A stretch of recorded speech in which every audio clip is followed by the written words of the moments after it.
దేవుని పరిశుద్ధ గణనామమునకు మహిమ కలుగును గాక. ఆమేన్.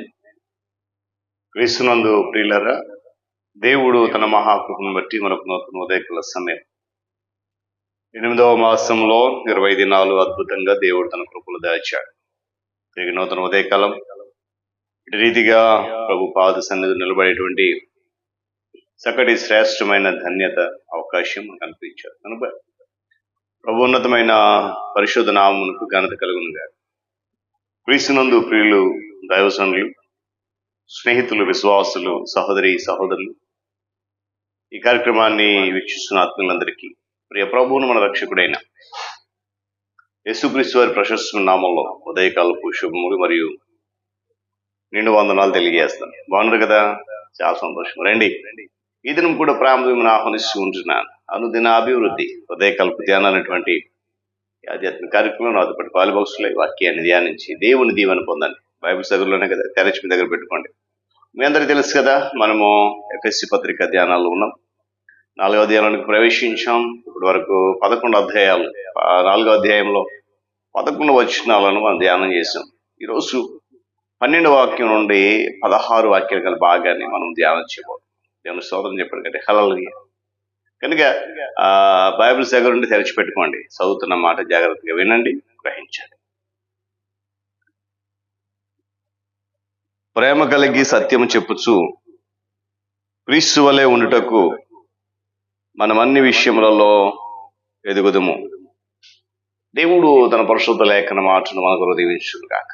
ప్రార్థన. మహాగణుడు, మహోన్నతుడు, సర్వాధికారి, శ్రేష్టమైన నీ నామమునకు స్తోత్రాలు. అద్భుతమైన నీ మాటలు ఎఫెస్సి పత్రికలు వింటున్నాం. సంఘ అభివృద్ధిలో ఏ విధంగా ఉండాలి, ఇది నన్ను మేము ఏదైతే వినబోతున్నామో ఆ మాటలు మీరు బలపరిచారు, మా కొరకు సిద్ధపరిచారు. ఆ మాట ద్వారా ఆధ్యాత్మికంగా మేము బలం పొంది ఈ కృపల వద్దలడా కృప చూపించండి. యేసయ్య నామమున అడుగుతున్నాం తండ్రి, ఆమేన్. ఈ భాగం చెప్తున్న మాట ఏంటంటే, పిల్లరా, క్రీస్తులో ఎదగాలి. 12వ వాక్యం నుండి 16 వచనాలు గల భాగం. సంపూర్ణత కలిగి జీవించాలి, సంపూర్ణమైన వరకు ఎదగాలి. ఇలాంటి అనేక మాటలు ఈ వచనాల్లో మనం చూస్తున్నాం. దేవుడు ఈ పరిచర్యకు ఎవరినైతే పిలిచాడో వారు దానిని చక్కగా జరిగించడానికి దేవుడే మాకు సామర్థ్యం ఇచ్చాడు అనేటువంటి విధేయతతో, నిశ్చయతతో ఆయన వైపు చూడాలి. వ్యక్తులకు ఆధ్యాత్మికమైనటువంటి సామర్థ్యాలను ఇవ్వడంలో, ఆ వ్యక్తులు తన సంఘానికి ఇవ్వడంలో క్రీస్తు ఉన్నటువంటి ఉత్తమమైన ఆశయము ఇదే. స్తోత్రం చెప్పాలి కదా. అలాగే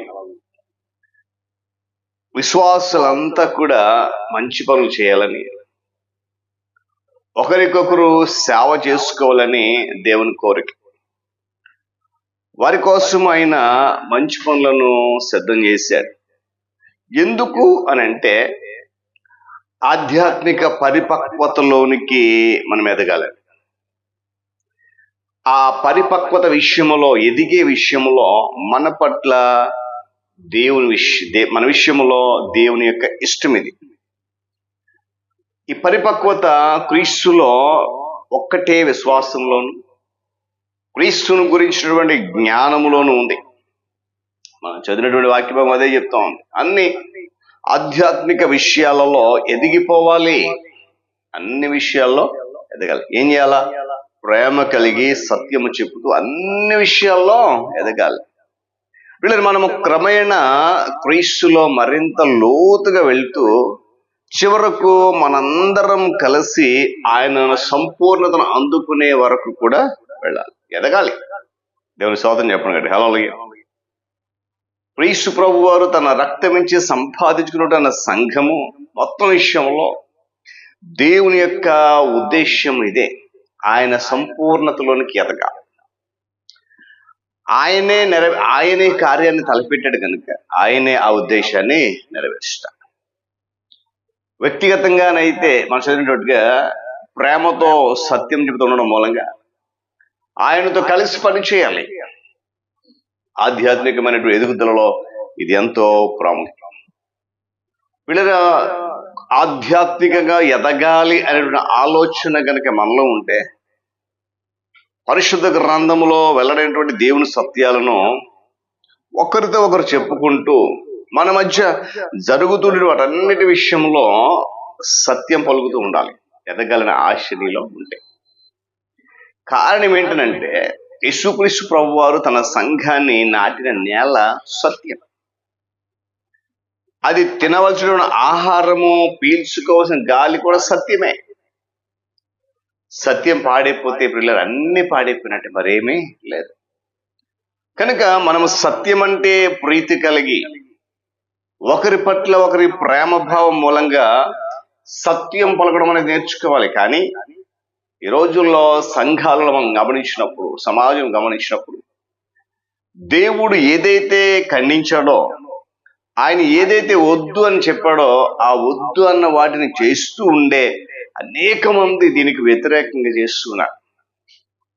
అందుకే పద్నాలుగు ఇటు అటు కొట్టుకుని పోయి ఎగిరిపోయే వారమైనటువంటి వద్దు, గాలికి కొట్టుకునేటువంటి పరిస్థితి వద్దు. వీళ్ళెవరంటే దేవుని వాక్కును అర్థం చేసుకుని, ఆయన వాక్కును తెలుసుకుని ఆచరించకుండా, క్రీస్తులో ఎదగకుండా ఉండేవారికి ఇది సంభవించవచ్చు. అటు ఇటు కొట్టుకుని పోయేటువంటి పరిస్థితి. క్రీస్తు శరీరంలో అమర్చబడి మనం ఉన్నాం. శరీరము అందులోని నరాలు, కండరాలు, ఎముకలు మొదలైన వాటితో కూర్చబడి ఒక్కటిగా ఉంది శరీరం. క్రీస్తు శరీరముగా పిలువబడినటువంటి సంఘం దేవుని ఆత్మ సృష్టించినటువంటి ఆధ్యాత్మిక బంధాలతో ఒకటిగా అమర్చబడి ఉంది. ప్రతి అవయవానికి దేహం అంతటి విషయంలో బాధ్యత ఉంది. ప్రతి భాగములో సరిగా పనిచేయడం వల్ల శరీరము వర్ధిల్లుతూ ఉంటుంది. కనుక క్రీస్తులో ఎదిగేటువంటి మనము ప్రాముఖ్యంగా నేర్చుకోవాల్సింది ఏంటంటే, సత్యం ఎదగాలి, సత్యములు నడవాలి, పరిపక్వత చెందాలి, సంపూర్ణతను అందుకునే వరకు ఎదగాలి. కనుక మరి ఆనాడు ఎఫెసు సంఘానికి పౌలు భక్తుడు ఏదైతే జ్ఞాపకం చేశాడో, ఈ ఉదయకాలపు సమయంలో పరిశుద్ధాత్మ దేవుడు తన లేఖనం ద్వారా నీతో చెప్తున్నమాట, నీవు క్రీస్తులో ఎదగాలి. అది దేవుని యొక్క ఉద్దేశం. ఆ ఉద్దేశం నెరవేర్చడానికి మనం ప్రయాసపడదాం, ప్రయత్నం చేద్దాం. పరిశుద్ధాత్మ దేవుడి కృపతో, ధన్యతతో మనల్ని నడిపించుతాం. ప్రార్థన చేసుకుందాం. సర్వాధికారి, సకల ఆశీర్వాదములకు కారణభూతుడైన తండ్రి, మీకు వందనాలు నాయన. ఉదయకాల సమయంలో క్రీస్తులో ఎదగాలి, పరిపక్వతలోకి రావాలి, పరిపూర్ణతలకు రావాలని విలువైన మాటలు ఎఫెసు సంఘానికి ఆనాడు పౌలు ద్వారా మీరు పలికించారు. ఈనాడు పరిశుద్ధాత్మ ద్వారా మాతో మాట్లాడుతున్న స్తోత్రాలు. మాట్లాడిన ప్రతి మాట మేము విన్నాం, విని విడిచిపెట్టేయకుండా వెంటనే వాటిని అనుసరించే గొప్ప దయచేయండి. ఘనత మహిమ మీరు పొంది ఈ కార్యక్రమంలో పాల్గొని బిడ్డలందరినీ ఆత్మ సంబంధంగా మీరు బలపరచండి, మేలును అనుభవించండి. యేసే నామమున అడుగుతున్నాను మా తండ్రి, ఆమేన్. త్రియేక దేవుని దీవెన, ఆయన సన్నిధి కాపుదల సదాకాలము మనందరికీ తోడైన నడిపించును గాక. ఆమేన్.